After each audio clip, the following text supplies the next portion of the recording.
Добрый день, дорогие подписчики. С вами снова Васильева Елена, специалист по выставочной деятельности исторического парка «Россия. Моя история» в Якутии. Хотела бы продолжить свой экскурс по замечательной выставке «Многонациональная Россия», которую организовала сеть исторических парков «Россия. Моя история» совместно с Русским географическим обществом. В данную выставку вошли лучшие фотографии конкурса «Самая красивая страна», финалисты, победители в различных номинациях. Особенностью этого конкурса, по моему мнению, является то, что конкурс не только дает нам представление о том, какая наша страна огромная, какая она многоликая и многонациональная, но также поднимает важные вопросы и важные проблемы.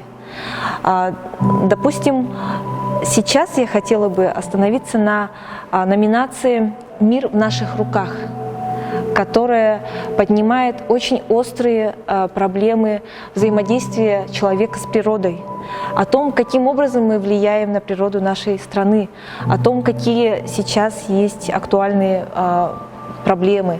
И вот, допустим, на данный момент очень остро стоит проблема вырубки лесов.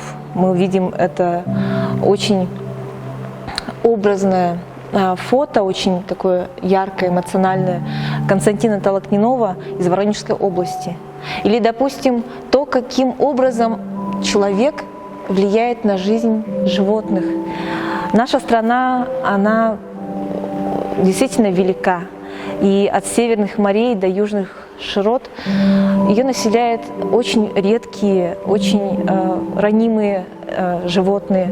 И, допустим, эта фотография, которая стала одним из символов экологической проблемы России, «Здравствуй, мама», фотографа Дмитрия Уткина. Эта фотография сделана на острове Беринга, который входит в состав Командорских островов. И этот остров, он является домом для огромного количества животных, птиц и редких вымирающих видов морских животных. Туда приплывают обычно в апреле сивучи, котики, тюлени ларго.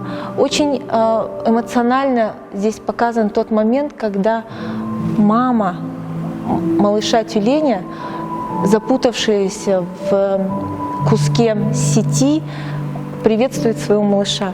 То есть этот момент, он как раз говорит о том, что насколько хрупок мир вот этих животных.